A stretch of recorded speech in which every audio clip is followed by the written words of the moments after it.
customers came down from the top deck to go to the bar and said, I think one of your customers is having a problem up on the top deck. And I said, did he fall or hurt himself, cut himself? She goes, no, I think he's having a stroke. And immediately dialed 911 as I walked up the steps and got up there, and he was obviously in some distress, having trouble breathing.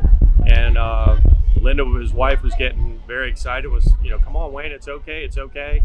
And after I gave the information to the 911 operator, dispatcher, I handed it to one of my crew members and sat with Wayne and had Linda and my crew member go up to meet the EMTs as they came down to the dock. And Wayne came back after his first distress and he was talking fine. He said, no, I'm fine. We'll go ahead and go out. And I said, I don't think that's a good idea. Let's just have our EMTs come check you out. And he was conversing very well. His heart rate seemed fine. He was breathing normally. And then as we heard the sirens arrive, he went into full cardiac arrest. And his pulse rate went up very rapid, went up to about 140, 150, erratic. And then it started slowing down and his breaths got deep and shallow. And as we were placing him down on the deck, the EMTs got on the boat. We were starting CPR. The EMTs came on and immediately took over and performed a miracle right here on the boat. Our initial response was for a stroke patient, and when we got here, it was the last thing we expected to find the person in arrest. So once we got him on the ground, started CPR, we worked him by ourselves, a crew of 4, for approximately 7 minutes, and got what we call ROSC, which is return of spontaneous circulation.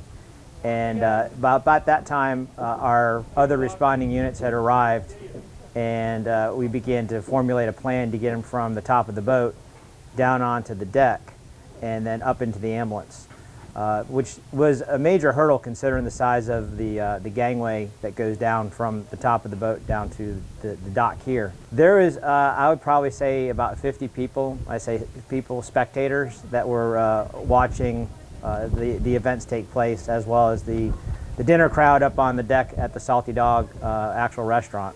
Well, when we got the call at the fire station, it was for a stroke patient, possibly unconscious. And as we were rolling out as one unit, I said to the other people on the station if they would come along just to give us a little backup. So luckily we had the vision or foresight to get that moving, because the next station in is Shipyard, which is probably about a 15-minute response. Well, our focus now versus when I first became a paramedic is to deliver high quality CPR with a fresh compressor every 2 minutes. We're cycling them out. That's why if you see an incident in medical and you see a lot of fire apparatus on scene, it may be because of that type of situation when we need those people, fresh compressors in and out every 2 minutes, and we're cycling them.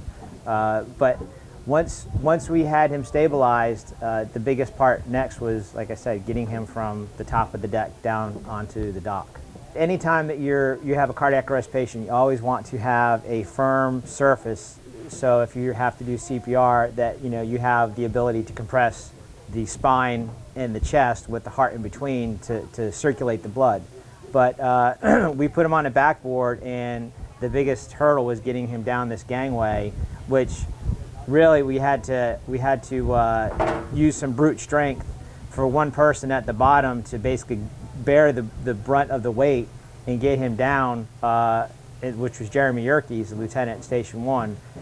Got him down just holding him, and then the other 2 were at the top. So it was that was probably the biggest hurdle, other than the event itself, getting him up to the truck and on the way to transport. So Mr. Casper had a cardiac arrest out here on the dock on a very nice day like today. The emergency medical system brought him in directly to the ER, and then he went to the cardiac cath lab where a heart cath was performed, and it showed that he had severe multivessel coronary disease that required surgical attention. Now, during his resuscitation and transport, he had a cardiac arrest and required CPR, which is manual compressions of the chest, which was very successful. However, he had a number of sternal fractures as a result of that. So we knew he needed surgery. and we also needed to deal with the fractures he had in his sternum and ribs. So we spent a day or two in the ICU, letting him recover a little bit, getting his cardiac meds ready, and then we took him to the bypass surgery. Is kind of like a fancy plumbing operation.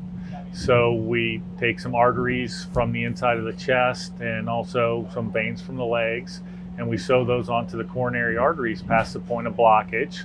That brings blood to the heart, which makes him feel better, preserves his heart function, helps him live longer. So that's sort of the juxta of the operation, is getting blood to the heart so that the heart muscle can beat. And then we had to repair his sternum and ribs.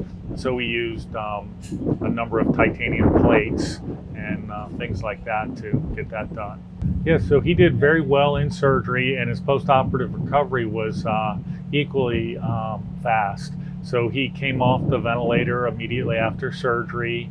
His heart was working well. He didn't require significant support in terms of medical care.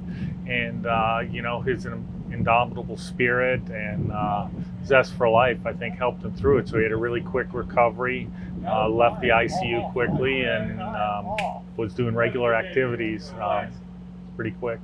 Well, it's really amazing. I mean, he just looks perfect. And from my perspective as a physician, this is what we want to see. He's back out here doing what he likes to do with no impairments. So that communication is very tight. So the EMS system notified the emergency room what they had.